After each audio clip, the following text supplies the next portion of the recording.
ನಮಸ್ಕಾರ ವೀಕ್ಷಕರೇ, dynamic charging ಎಂದು ಕರೆಯಲ್ಪಡುವ ವೈರ್ಲೆಸ್ ಎಲೆಕ್ಟ್ರಿಕ್ ವೆಹಿಕಲ್ ರಸ್ತೆಗಳು ಚಾಲನೆಯಲ್ಲಿರುವಾಗ ರಸ್ತೆಯಿಂದ ವಾಹನಕ್ಕೆ ಶಕ್ತಿಯನ್ನು ವರ್ಗಾಯಿಸಲು ವೈರ್ಲೆಸ್ ತಂತ್ರಜ್ಞಾನವನ್ನು ಬಳಸುತ್ತವೆ. ಇದು ಭೌತಿಕ ಸಂಪರ್ಕ ಅಥವಾ ಚಾರ್ಜಿಂಗ್ ಸ್ಟೇಷನ್ಗಳ ಅಗತ್ಯವನ್ನು ನಿವಾರಿಸುತ್ತದೆ. ಇದು ಎಲೆಕ್ಟ್ರಿಕ್ ವಾಹನಗಳನ್ನು ಚಾರ್ಜ್ ಮಾಡಲು ಅನುಕೂಲಕರ ಮತ್ತು ಪರಿಣಾಮಕಾರಿ ಮಾರ್ಗವಾಗಿದೆ. ವೈರ್ಲೆಸ್ ಚಾರ್ಜಿಂಗ್ ರಸ್ತೆ ಮತ್ತು ವಾಹನದ ನಡುವೆ ಶಕ್ತಿಯನ್ನು ವರ್ಗಾವಣೆ ಮಾಡೋಕ್ಕೆ ಇಲ್ಲಿ ಎಲೆಕ್ಟ್ರೋಮ್ಯಾಗ್ನೆಟಿಕ್ ಫೀಲ್ಡ್ ಅನ್ನುವಂಥ ಒಂದು ಟೆಕ್ನಾಲಜಿನ ಬಳಸ್ತಾರೆ. ಇಲ್ಲಿ ರಸ್ತೆಯುದ್ದಕ್ಕೂ ಎಲೆಕ್ಟ್ರೋಮ್ಯಾಗ್ನೆಟಿಕ್ ಫೀಲ್ಡ್ನ ಉತ್ಪಾದನೆ ಮಾಡುವಂಥ ಕಾಯಿಲ್ನ ರಸ್ತೆಯುದ್ದಕ್ಕೂ ಹಾಕಿರ್ತಾರೆ.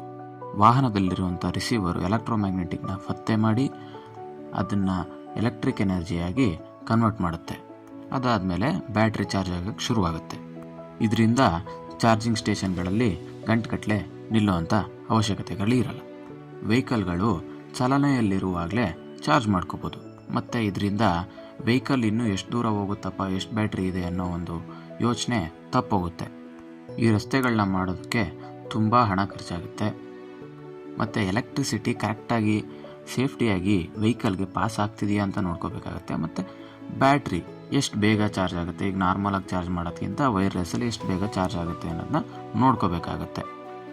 ಈಗಾಗಲೇ ಸ್ವೀಡನ್ನಲ್ಲಿ ಮೊಟ್ಟ ಮೊದಲ ವೈರ್ಲೆಸ್ ಚಾರ್ಜಿಂಗ್ ರಸ್ತೆನ 2020ರಲ್ಲೇ ಓಪನ್ ಮಾಡಿದ್ದಾರೆ.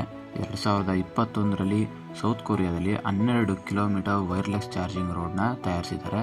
ಮತ್ತು ಫ್ರಾನ್ಸ್ನಲ್ಲಿ 1 ಕಿಲೋಮೀಟರ್ ವೈರ್ಲೆಸ್ ಚಾರ್ಜಿಂಗನ್ನು ಟ್ರಯಲ್ ಸ್ಟೇಜಲ್ಲಿ ನಡೆಸ್ತಾ ಇದ್ದಾರೆ. ಮತ್ತು ನಾರ್ವೆನಲ್ಲಿ ಈಗ ಮೊಟ್ಟ ಮೊದಲ ವೈರ್ಲೆಸ್ ಚಾರ್ಜಿಂಗ್ ರಸ್ತೆ ಓಪನ್ ಆಗಿದೆ. ಈ ವೈರ್ಲೆಸ್ ಚಾರ್ಜಿಂಗ್ ರಸ್ತೆ ನಮ್ಮ ದೇಶಕ್ಕೆ ಯಾವಾಗ ಬರ್ಬೋದು ಅಂತ ಕಮೆಂಟ್ ಮಾಡಿ.